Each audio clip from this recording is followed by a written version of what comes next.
Welcome to the Icario podcast once again with your hosts Oliver Cowlishaw and Shane Milach. And we are still in the How to Get Your Shit Together series. And like we announced last time, this time we are talking about finance. So financially, in terms of money, in terms of wealth building, how do you get your shit together? Where to start? And as always in this series, we're going to talk about the top 3 most important, most effective, highest leverage things to do to start taking care of your money. Now, right away, a couple of things. Let's clarify a couple of things. First, this is not like how to get rich in 3 steps, right? I'm leaving. Damn. So, yeah, this is definitely not like a get rich quick thing that we're talking about. This is essentially real finance in the real world. And it's also a bit of an odd one out in everything we talk about. Finance is a bit of an odd one out. I'm generally quite focused on like primal stuff. And, so far we've talked about like physical movement, physical health, and emotions and mental health and all this kind of stuff, right? Which is all like very, human. And now we're talking about finance, which is this, money, this kind of made up thing out there. It's kind of different, right? Numbers on a screen and just, currency. It's caveman ancestors would not have understood what the hell that was. Yeah, totally. And it is like the odd one out. The reason it's here is it's because despite it being kind of far removed from the primal human experience, it is just incredibly important. It's one of those things that if your finances aren't in order, like the worse your finances are, the less you can focus on anything else, because it's one of these things that just becomes a dominant problem. And also, we've talked before about the idea of personal power. And one of the goals with Icario is we want to empower people. And that means literally, we want you to be more powerful. We want to give you the tools to be a more powerful person. And finance is like one of the most direct forms of power. So it is something that needs to be talked about. The second thing I want to add as kind of a preamble is let's briefly talk about debt. Because I'm going to speak from a perspective of kind of pre-debt. Here's what you should have done to not get into all this debt. And I'm aware that a lot of people are in an absolute clusterfuck of debt. This has become the norm in most of the world now. And basically, here's the thing. You have to get out of debt. That's the first thing. Financially, you have to get out of debt. And I'm going to refer to mainly Dave Ramsey for this. If you're in debt, we'll link to this as well. Go to Dave Ramsey. He has the debt snowball thing and so on. And make this a priority. Get out of debt. You have no financial power as long as you are buried in a pile of debt. And you can start building financial power when you have real control over your debt. But I'm not saying that you have to be at zero debt before you can start with anything else.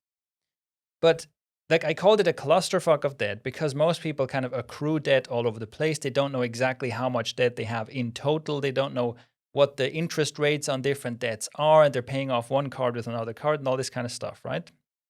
Like most people are in such a mess that they don't even know how much debt they don't even know how bad the situation is. And you have to get out of that. You have to have a complete handle on your debt before you can essentially start acquiring financial power.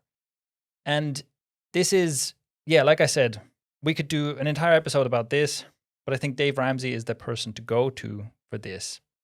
And that's kind of step 1. Who's Dave Ramsey?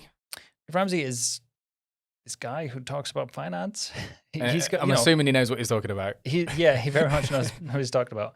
And he has, actually, I don't know if it's a podcast or a radio show or what it is, but he's a person who talks to a microphone and tells people to get out of debt, basically. Right, okay. And has just like, a lot of material. It's like one of the things he really specializes in, helping people get their debt under control. So with that said, here are the 3 top things that you need to be doing in order to start getting your shit together financially. Again, like beyond getting out of debt. So the first is that you should make a habit immediately of saving 10% of your income. So just automatically 10% of your income should go into a savings account. And this is very much the first step, because there's a lot of other stuff that you can do and that you should do eventually, but this is the place to start. And I say that this is the place to start also because you can do this at any level of income. You can live off of 90% of what you're currently making. And that is true even if you are, barely make any income. And I say this out of experience, by the way, because I started doing this, and I'm very grateful that I started doing this long before I had like steady income. And so at the time it was, and in the beginning it can be a bit of a discouraging experience where you have like this tiny, measly amount that you're putting aside into your savings account, and your savings account is kind of pathetic looking for quite a long time, right? But just the habit of doing that is something that was massively valuable for me. And I started doing that many, many years ago. And so initially, there's nothing else to do, right? You just have any savings account, and it doesn't matter what kind of a savings account it is. It doesn't have to be an investment account. There's basically the cheapest savings account you can get, right? Don't let them upsell you on some nonsense. It should just be a separate account where you put your money with the idea of, I never want to touch this money. And I just also want to tell a brief story of how this worked out for me. Because like I said, I started doing this when I was working like temp jobs, and I never knew how much income I'd have. And I was always, stretching every penny basically to get by. And I started doing this, and two things happened that make this so worthwhile. The first is that after a few months, so first of all, even if you have very little money, like 90% of that money, you can still get by. Mm-hmm. And if you just imagined that you made 10% less and that was your salary, then you'd find a way to get by. So that's how you have to treat it, right? I really don't want to touch that money. And the second, or the first thing that happens then is that even though in the beginning it can be quite discouraging, what happens is that over time, after a few months or after a year or so, you log into your bank, your e-banking thing, and you can see that, okay, here's your current account, which is almost always empty, right? But then there's this other account, and that amount starts looking interesting. And it starts changing your attitude, because even if it takes a long time, at some point you look at that and you go, oh, I could comfortably live an entire month off of just this. And at some point it's like 3 months or 6 months. You're like, oh, hold on. If I lost everything right now, if I got fired, if I lost all of my income sources, I'd be fine for like half a year. And that feels very, very different than looking at your bank account and it's always like you're always on your last $12 somehow, Yeah. And just hoping that there isn't some catastrophe that occurs, like your car breaks down or something like that. Exactly. These things that do happen. So, I mean, this is obviously related to the mental aspect and mental emotional stuff as well. So the peace of mind that can come from that. And this is classic compound interest, isn't it? Because like compound interest, when I often think about that, I think usually that's used in like investing and stuff like that. It's like you can apply this same thing. What I've done, because this I actually started doing this about a couple of months ago, when at the advice of one of the other members of the team, Abby, suggested that you do this exact thing, like 10% of your saving, 10% of what you earn, put it into a savings account. I've actually set up a standing order that just goes from current account to savings account, and I never have to look at it. And I just and yeah, you're exactly right. If someone was like, oh, take this much money every week or so, I'd be like, no, give me that back. But when you just set it up, you just don't think about it. And next thing you know, you've just got this steadily growing amount of money. Mm-hmm. And it's just, oh, well, that's nice. Every time you look at it, it's just a little bit bigger number. You're like, it's quite nice. And it gives you that sort of peace of mind. This isn't even compounding yet, though. This is not compound interest, because compound interest is if the earnings grow proportionally to the size of the pot, right? So if you were earning 10% on that money, then every time you get the 10%, it's 10% larger. So the next 10% is larger, and so on and so forth. That's compound interest, and that's the thing that starts very slowly and eventually is insanely lucrative. And you get into that when you get into investing, essentially. Right.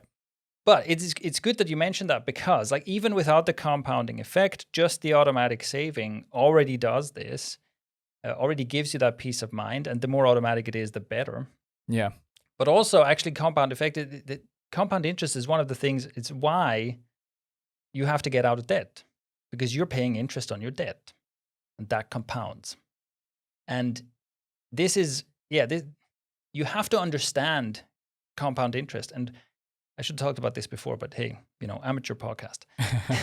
You have to understand compound interest. And the way to understand compound interest is not to use your brain, because your brain cannot understand compounding. Okay? Your brain, your intuition, when you think about it, oh yeah, it gets more. No. You have no idea what this means. Your brain can't compute this, all right? The way to understand this is you have to write it down. So compound interest, right? It goes both ways. If you see a TV or a couch or whatever, it's like $1,500, but you can get it on debt. You can get it in rates or whatever. Like your brain can't make sense of that. What you have to do is you have to say, okay, if I get this payment plan, how much will this couch cost? Oh, $2,000. Do I want this couch for $2,000? That's the question. That's only the first question. Because if the answer is yes, then save $2,000, then buy the couch and keep the $500. But the other question is, what happens if I miss some payments, right? That's and you can't just, well, I guess it gets a bit more expensive. No, write it down. Write down, what happens if I miss 6 payments? How much does this couch cost? What if I then can't catch up? How much does this couch cost in 5 years if I can't catch up on these payments, right? And eventually, like, do I want to buy this couch for $25,000? No, probably not. It's a pretty good couch. Yeah, it better be, right, at that point. So, yeah, your brain can't understand that. And it's the same with investments where, people love to draw the graph of ideal investment returns and so on. And yes, indeed, right, you invest a little bit and you get compound interest and eventually you're wildly wealthy. There, I think that, but again, this kind of goes beyond what we're talking about in this episode, because the simple story you're being told is too simple. And the principle that I like to refer to for this is the phrase, I think you'll find it's a bit more complicated than that. Right? So whenever someone tells you about the wonders of investing, and it's like, oh my God, look, if you put in this much money over 40 years and blah, blah, blah, and then you have millions of dollars, in your mind, what should flash across your mind is, I think you'll find it's a bit more complicated than that. So, and that's one of the reasons why we're not talking about investing in this episode. Maybe another episode. Maybe another episode. I'd like to pick your brain on quite a lot about that. All right. So back to 10% savings. Right? Automatic 10% savings. And yeah, like we talked about, it gives you a great sense of security to have that savings build up. And I think it's really good to have a savings that you are not going to touch unless it's a real emergency. And that savings should be at least 6 months to 1 year of your living expenses. That's a really good place to come from. Now, in my case, like I said, I built this habit early on. And I was really glad that I did, because what happened in my case is that I did spend that money at one point. And I spent that money when I was transitioning from one business to another. And so I was getting into software development and trying to figure out how to build a software company. We started hiring people and stuff, and this cost a lot of money. And at that point, I decided that in order to keep this going, so I basically ran out of money. And I decided that it was worth pursuing this. It was worth investing to learn how to build a software company. And I essentially decided the best investment I can make right now, best place to put my money is into my own company. And that's what I did. And I basically raided most of my savings account in order to keep this software development experiment going, which eventually turned into Thrive Themes, which obviously is a God knows how many thousands-fold return on investment, right? So, and that is an example of a good investment decision made. So it's like, obviously you can try to build a savings account that you just keep building until you retire. And that's well worth doing. In my case, it really enabled me to do this thing that ended up being my most important business that I've built so far. And without starting the habit of putting aside 10%, even if it was a pathetically small amount, I couldn't have done that. And that would have cost me, I don't know, would have cost me a lot. Would have cost me a lot not to be able to do that. So that's also just a personal story of why this is important to me, or why, I've kind of proven how well this can work out, even with very humble beginnings. Got you. So, and here's a personal story about why finances has always been a topic that I've just never had a good handle on it. And the part of the reason for that is because of my own slightly misguided personal philosophies in the past. Because I was thinking, it was basically driven by, I don't know what's going to happen tomorrow. So why would I save now? I could get hit by a car. I literally told myself that before just spending daft amounts of money on like festival tickets and stuff. I was like, well, I don't know what's going to happen.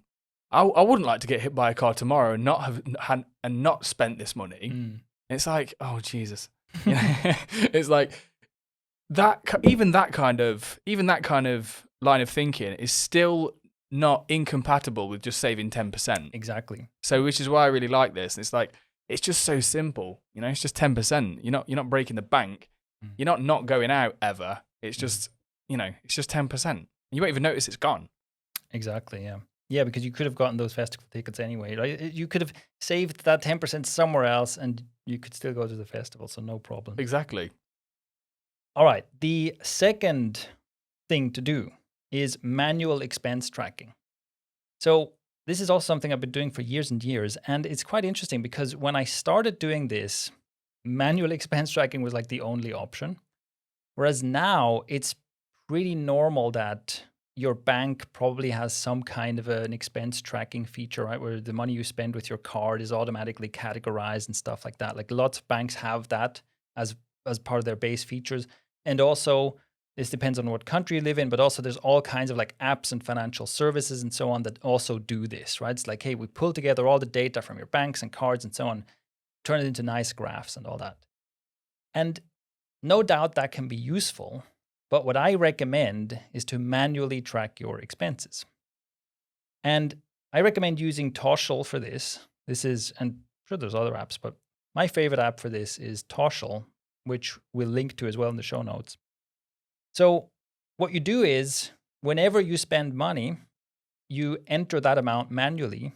And the way Toshiel works is you have different categories, and you have different tags, and then you also have a description. And the way I use it is, so for example, today I went to get some avocados, and then I enter the amount that cost, and it's category, food, and tag, I have tag for groceries and a tag for eating out. And in this case, it's just food, groceries, that's it. Whenever I buy something that isn't like so there's some expenses where I simply tag them, rent, food, stuff like that. Whenever I buy something else, so let's say if I buy a new lens for one of my cameras, then I will add that as an expense. I have like a tech and gadgets category, but I'll also add a note that says what I bought. And still, this only takes a few seconds, right? But I'll write down, this is what this expense was for, so that I have a complete picture afterwards of where my money went. But why do this manually? Well, the reason I recommend doing this manually is because I think, like most people, I generally don't use cash anymore, because just using your card or your phone or whatever is just so much more convenient, right? Yeah. So, and because of that, that makes spending like very automatic and unconscious. And manual expense tracking is just the antidote to that. Like it's never a mystery to me. Like the amount of money I have in an account at the end of the month is never a mystery to me. I'm never like, oh, where did all this money go? Because every single time I spend, I have this manual action where I confront myself with, this is how much I spent, this is where I put it. Plus, I get the breakdown afterwards by category and tag and so on and so forth, right? So I can also then look back on the entire year and see where my money went. Two things to say to that. One of them is Toshiel is pretty good. I've downloaded Toshiel and started using it since you recommended it to me, or you said it on this team call about a month or so ago. Mm-hmm. And it is really good. It is really good. It takes a little while for the categories to sort of fall into place and for it to get to know what you're actually spending money on and stuff. But it is really good. Mm-hmm. And the second thing is more of an observation, more something that came up for me when you were talking. So I was thinking to myself, right, so you are financially free, and yet you are tracking every expense manually. Mm-hmm. And I was thinking, why would a person who is already financially free go to all this trouble? But then I thought, maybe you wouldn't be financially free if you didn't prioritize that. Yeah. That makes sense? So it's like the kind of person who is financially free is the kind of person who does these kind of things and prioritizes them. Yeah. So it's not like I'll reach a point where I'm financially free and then I can just forget about it all and then just like spend what I want. Yeah, and you can, you don't have to look far for stories that prove that no matter how high your income is, it's absolutely possible to just piss it all away. So I think that it's, no matter what your income level is, it's always good to be prudent and to be aware of what you're spending money on. And for me, it is something that has changed. I used to be very, very frugal, and I'm not very frugal anymore. Like I don't, it's not like I'm I don't prescribe to like wild consumerism, but a lot more often than I used to, I buy expensive gadgets that I don't necessarily need. Like this one here. I don't need this, but it's pretty cool. We have movie night here sometimes, and to cater to this, Shane bought this projector. It was like just like this towering thing. It was just like, Jesus Christ. And we just took one look at that and we're like, we're not even going to ask how expensive that was because that's the real deal. Yeah. And Shane's always shady about the figure as well. It's like, how much was that? It's like, it was a lot. Yeah. How much? It was a lot. Yeah. Yeah. So that's the kind of thing that I wouldn't have done. That's only relatively recently that I started spending money on this kind of thing. But also, the projector, it's also like an environment optimization thing that we have to talk about in a different context, right? There's a very specific choice about why I bought a projector and not a TV. But yeah, that kind of thing where I'm like, look, I can afford this, it's fine, but I don't want to just be doing that left and right. And I don't want to be unaware of it, right? I want to know, I can then look at, oh, wow, I spent a lot of money this month. Oh, yeah, here's why, Not just be like, oh, all this money's gone. I have no idea where it's gone. Just, yeah, of course, I get it. Yeah. So, and also, on this note, I have to say, Toshiel also offers automation stuff. In the premium version, you can connect it to your cards and bank accounts and so on and so forth. Don't do that. Like, you can still get the premium version because it has some other extra features, but don't use the automation features. Track everything manually. That's important. So yeah, if you're thinking, that sounds pretty cumbersome. That sounds annoying. Yeah, that's the point. That's exactly what I was thinking. I was thinking, oh man, tracking every expense manually. But that's the point. Mm-hmm. Talk a little bit about that. Why? Yeah, because you want to add friction, right? You want to add friction, and it's a way to make your decisions deliberate. Because that is the downside of convenience. And obviously, of course, every financial institution in the world and every shop and every vendor is interested in you having the least possible friction to purchase things. So that's great. Yeah, you want this thing, just pull out your phone, beep, done. Don't even worry about it. And this is why, how now when you buy things, again, this might be different in different countries, but in most places I've been, when you buy something, like when you pay with a card, then they will explicitly tell you, this is the amount, and maybe you have to press OK, and then you can pay. And this is why, is because essentially governments in different places have had to mandate, like, listen, for contactless purchases, this is a rule. When you're the vendor, at the point of sale, you have to say out loud what the amount is. You have to get confirmation from the customer. Because it's actually, if you remove that too, it's like catastrophically frictionless. And this is actually then, detrimental to society. Because people are just waving the phones around. Totally. And then just money's just going all over the place. And especially if you add to this, party, alcohol, and all you have to do is wave your phone and it makes a funny beeping sound and you can have whatever you want, Like, how many people who are intoxicated can make a good decision about something like that? Ugh. Oh, man. No. Just thinking about times I've been smashed. No, absolutely not. There'll be drug dealers walking around with these like contactless machines next. Just waving. Waving your phone at the problem. Yeah. And there's also another personal story here that is from a really long time ago when I was still in school. There was this snack vendor thing that came by during the longest break of the day. And they were just selling like, pastries and sandwiches and stuff like that. And I noticed that I got into the habit at one point of I wasn't hungry, but it's just like, well, it's there and it looks tasty and it costs some relatively small amount, and you're just like, yeah, I'll have one of these, I'm bored, I'll have one of these. And I got into that habit, and it was at some point, like I noticed I don't seem to have money anymore, this is before expense tracking.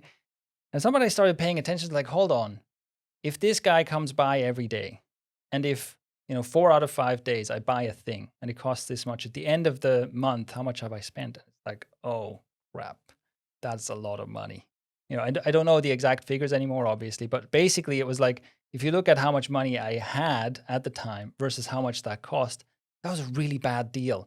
And if you think about, and this is also one of these things where it's just so useful to manually keep track of things, because if you think about the individual, do I want this piece of cake right now for a few dollars?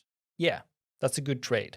But if I have the choice between, at the end of the month, I've either had some cake that I didn't need and that wasn't even that good every day, but I have no money, or I haven't had the cake that I don't particularly like every day, but I have a bunch of money. Which one would I choose, right? I would choose having the money and not having the mediocre cake every time. But you have to make it deliberate. You have to make it conscious in order to be able to make that decision. I like how you say that it's about making the decision, because it might be the case that, like, say a person has a couple of coffees a day from Starbucks, and that's what, like £6 a day. That might be Monday to Friday. They might be doing that every week, and across the month, it costs so much. And if you were to swoop in and be like, take away the coffee, and you'll have an extra like £120 a month to play with. But that person could easily come back and be like, no, that's £120 I'll spend on coffee. Yeah. That's fine by me, Exactly. But the point is being conscious of it so that you can make the decision consciously, rather than just, say, waving your phone, receiving loads of cake, and then just spending loads of money without you knowing it. And I remember as well that the thing that really shocked me. So at the time, my main hobby was playing video games. And what I realized when I ran the numbers on this, what I realized is I could either have a mediocre cake every day, or I could have a new video game like every 2 months, with the money I spent on the cake. I was like, of course I want a new video game. That's way cooler, right? That is what I want to do with my money. And again, but if you let yourself unconsciously spend, then you can't make these better decisions. Love how you're making conscious decisions like that. How old were you? Like 4 years old? You're like, maybe if I save this much money. No, this is like young teens. All right, got you. Yeah, probably it took me till like the age of 20 to have a thought like that. So, Okay, so another thing that, again, we maybe talk about on a future episode or something, you can take this further by basically creating a net worth tracking sheet where you kind of summarize all your expenses, all your incomes, all your investments, and so on. And so that you have a month-by-month view of what's happening financially. That's kind of the next higher meta level of your finances. So that's also worth doing. But that's one of the many things that I basically say, look, don't worry about that yet. Like first, automatically save 10%, manually track all expenses. Once you've done that for a while, then you can start worrying about the next bits. Yeah, that makes more sense. Because I'm thinking, like, straight away, I heard that. It's like, track your net worth. I'm like, yeah, probably not going to do that, because it just doesn't seem, it's like, why? Yeah, it becomes relevant later down the line, right? It becomes at some point, like once you've got the basic habits, you get to the point where it's like, oh yeah, now I need this, or now this would make sense, Okay. And it's the same with investments. Like, don't worry about investments until you've done this other stuff, So the final one, point number 3, the third thing to do is, well, it's kind of obvious, right? It's like live below your means. But so you mentioned before about the lattes. And I want to make this clear, right? So living below your means basically means, you spend less money than you earn. And it's the most obvious thing, of course. And you want to make a habit of that. But I'm not taking the perspective of the well-mocked perspective. I'm glad to say it. The well-mocked perspective of like, oh, these millennials, they can't afford homes because they have so many lattes and avocado toasts. Like, yeah, I'm sure that's exactly the reason. It's not that the home prices have like I don't know, gone up 1,000-fold. Nothing to do with that. It's nothing the to do with that. lattes. It's definitely avocado toast. All the avocado. Yeah. So that is not what I'm talking about. So it's not this kind of thing of, you should be frugal and pull yourself up by your bootstraps and stuff like that. It's living below your means. It's about, again, it's actually about spending money consciously on the things that matter to you. And if that is lattes and avocado toast, then knock yourself out. That's great. I also think of this as essentially non-suffering minimalism. So if you think about minimalism, there is a perspective on minimalism where it's just like reduce as much as possible. Right? You sit in an empty room on the floor because you have no furniture and you have nothing. You just have nothing. Right? And to most people, that's not very appealing. But that's not the perspective on minimalism that I think is useful for most people. I think perspective on minimalism, the greatest description of this I've seen is in Cal Newport's book, Digital Minimalism, where he describes the difference between digital minimalism and digital maximalism, where digital minimalism is not about just avoiding all technology and like never going on the internet and throwing away your phone. It's not about that. It's just about not being a digital maximalist, which is a digital maximalist is someone who basically says any technology, any software, any application that has any benefit, I'm going to make use of. If you show me a thing and say, here's a free app with a benefit, I'm like, yes, I add it to my collection of 5,000 apps, right? So here's a phone. It has a feature that your phone doesn't have.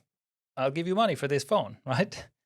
And instead to say, no, there's loads of apps, there's loads of features, loads of things, but I have to ask myself, what do I want my life to look like? What is important to me? And I want to use technology that is as perfectly as possible in line with how I want to live and with my goals, and does as little else as possible. So if you say that, something like, here's a social media app, it lets you connect with your friend, and also it will, distract you all the time, it will beep at you all the time, it will get you addicted, it will serve you ads, it will collect your data and so on. It's like, okay, there's one feature here I want, and there's like 1,000 features I don't want. So I'm not going to use this, right? Mm-hmm. So I'm going to find another way to be connected with my friend. How about that? Right? Impossible. Yeah. And so it's the same with material minimalism. It is that there's loads and loads of stuff that is being advertised at us all the time, and loads of stuff that is completely normal to own. But if you really think about how do I want to live my life, what do I want my day-to-day to look like? What do I want to do? Then I want to have things, I want to own things that are as perfectly as possible in line with that, and that do nothing else. And I think a lot of also, one of the things that is just, it boggles my mind that people buy these home thingies, whatever they're all called. Apple Home, Google, whatever, Facebook. Alexa. They even, Alexa. And even Facebook have tried to sell one of them. I don't think anyone buys that one, but they've tried. It's like, put a Facebook thing in your home and talk to it. Like, nobody needs this. But you can tell it, hey, play a song, and it'll play a song. Yeah, you know what else you can do? You can go like this, and it plays a song, right? And it's one of these things, yes, it has features that are interesting, but if you, on balance, it's like you don't need this, and it doesn't add anything to your life. Like, you just don't need this. It just doesn't check out if you really think about all the things that it does, and how many of those things are in line with how I want to live, and how many of those things detract from how I want to live. And so with material goods, that's the approach to take. So like I said, if you want to have avocado toast, if you want to go out to coffee shops and have expensive avocado toast, that's a thing that you want and it's important to you, and it is worth the price, it's worth the downsides to you, in this case, just like the expense mainly, then that's good. But you want to be deliberate about it.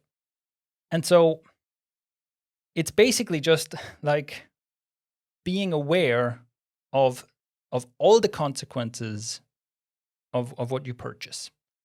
And with material goods in general, I think there's an interesting problem where everything you own kind of owns you a little bit in return. And that is one of the things that I think we often don't take into account. Just go, oh yeah, I'll just have more things, it's good.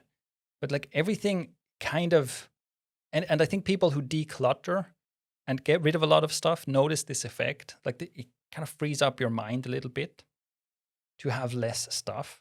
And it's just, less stuff to clean, less stuff to stow away, less stuff that needs a space, less stuff to recharge, just less stuff that needs your attention in some way. And that can be freeing.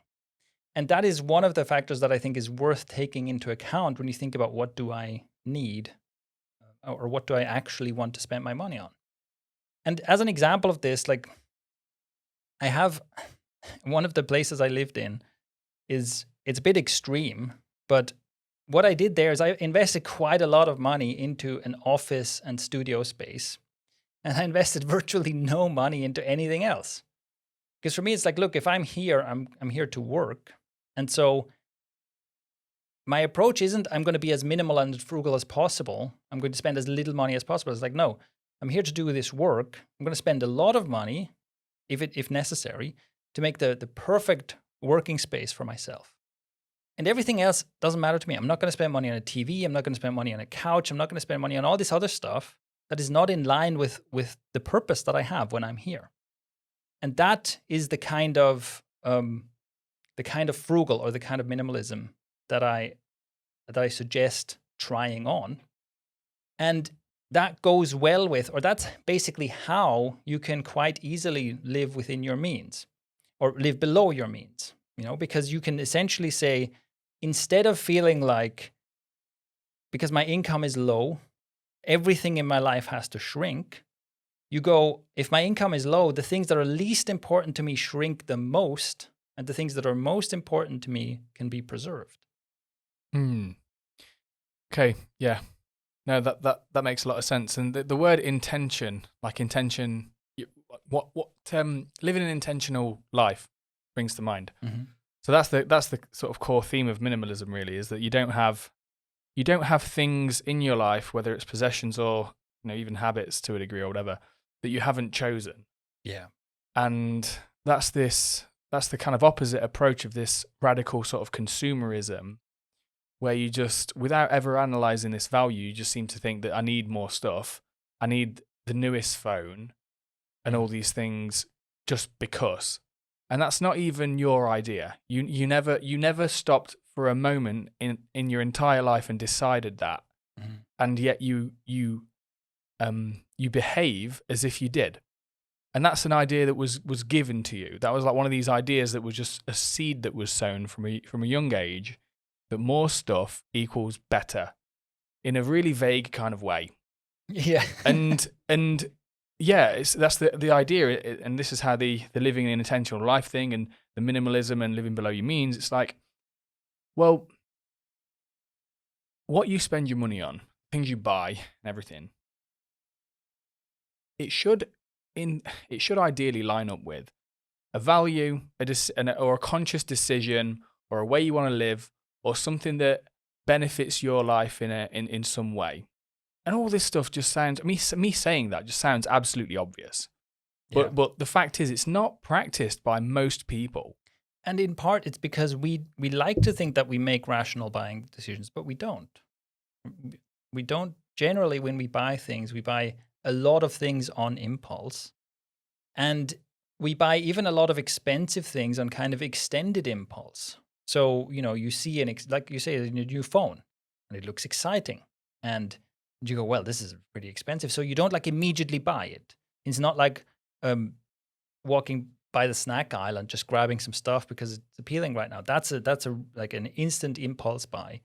Where again, you don't weigh it up. You don't say, okay, if I have these snacks, they're going to taste good in my mouth for a few seconds, and then I'm going to feel kind of crappy because of all the sugar, and overall it's not in line with my life goals. But you don't think that. You just go, oh, nice. Right? Yeah. So, but even with more expensive stuff, so you see the new phone, it looks exciting. You see the ad, it's like, oh, wow.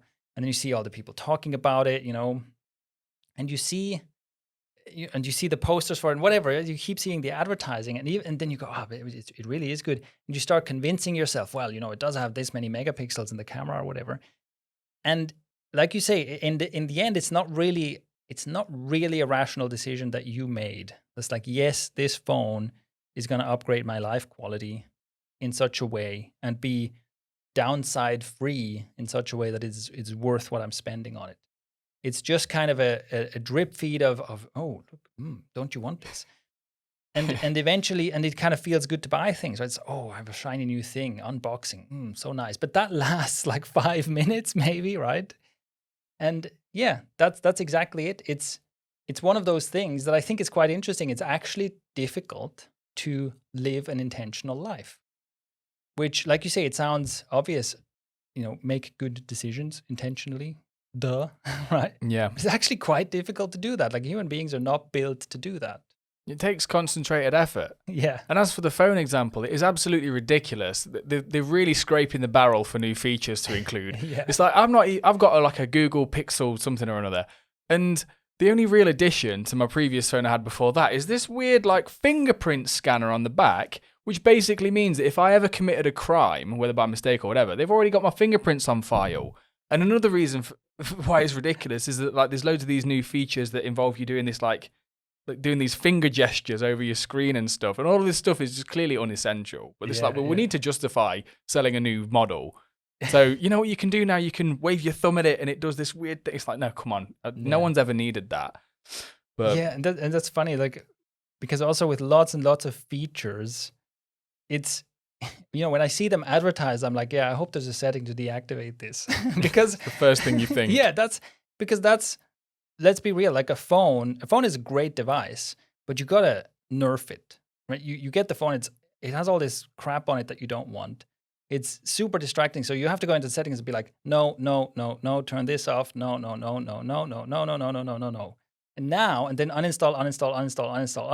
Now it's a good device. It's like, how crazy is that? It's ridiculous. This Google phone really gets salty with you if you use another search. another search engine. Like it really doesn't like it. I've tried disabling all the native features, and it's let me do it a couple of times, but I was like, okay, I want to delete the Google search bar from the homepage, and it was just like, no, you can't do that. You have a Google phone. I'm sorry. Yeah. It's like they get really salty about it. Oh yeah, that's also funny with my phone is that for some reason I haven't figured out how to deactivate this because the stuff you can't uninstall, right? And so there's something like if you swipe from the bottom of the screen or something, the Google Assistant comes up and it's like it frames the screen like, well, how can I help you? And I'm always like, no, go away, right? So it's just like, how do I back out? It's like I've never used this thing, right? I've never ever used this thing, and it's just every time I make that gesture accidentally, it's like, oh, do you have a question now? No, I want you to uninstall yourself, man. Yeah, it's so desperate. It's like if I squeeze my phone slightly, if I take my phone out of my pocket and squeeze it by accident. Google Assistant's like, ooh, do you need me? It's like, no, I'd never needed you. I never did. That was a complete accident. Please go away. And it's like, oh, all right then. But yeah, anyway, back to money. That's how it applies to money, is living an intentional life. We're not saying don't drink Starbucks and don't eat avocado toast because you're a millennial. I love avocado toast, by the way. Yeah, well, this relates to this sort of issue I have, this ongoing thing with Uber Eats. I have this love-hate relationship, and I keep talking about this on the team. It's just really common knowledge at this point. But it's like, intentionally, I can sit there and say, yeah, I like people bringing me food. That's amazing. Yeah. But I can't justify people bringing me food like 4 or 5 times a week and it costing me like 50, 60 euros a week. That's when it starts to get a little bit ridiculous. So if I was applying intentionality to this, it'd be like, yeah, once a week, cool. And if someone came in and was like, don't spend it, you could save 40, 50 euros a month. I was like, I don't care, man. I will spend 50 euros a month on people bringing me food every now and then. That's fine. But the point is, it's a conscious decision. Yeah, exactly. So the last thing I want to say on this, on living below your means, is like I've mentioned before, it is a habit, right? It's a matter of habit. And it's no harder to do that than to constantly be scraping by. And it is, so the last kind of sub rule here is that just never buy anything on debt.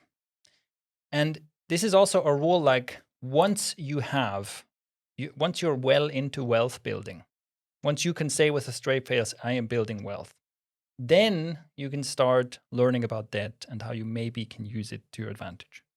But before the thing that you have can be called wealth, do not buy things on credit. Do not take loans. Because that is simply a sign that you can't afford it. And like 99 times out of 100, you do not need it. And this, again, is just a habit. It's just a habit of, for me, I'm basically blind to these kind of payment plan offers. Like I don't even consider it, you know? So even if I don't look at that. It's like banner blindness, right? Because I've never done it. I've never gotten something on a payment plan. I've never taken a loan. I've never gotten any kind of debt. And so for me, all these offers, you know, when you walk into a bank, it's like, oh, get this thing for whatever. I'm just blind to that. And it's, you know, when you're interacting with someone at the bank, like as soon as they go, oh, have you heard about this offer? My eyes just glaze over. It's like, no, this is not happening. And the same, you know, with payment plans and stuff, like I basically don't even see that. And that's because I've made it such a deeply ingrained habit that I don't do that my brain is kind of just screening it out, you know? Yeah. And I think this is the kind of thing that actually is going to be a recurring topic on the podcast, is that it is no harder to live an amazing life than it is to live a miserable life, because it mostly just comes down to habit. So for me, it's not hard to live below my means. It's not hard to not go into debt. It's not hard to make good decisions that lead to all the freedom and all the positive outcomes that I have. That's just what I do automatically, right? Just like someone else just automatically spends too much money, has too much debt, everything's out of control, and so on. It just happens.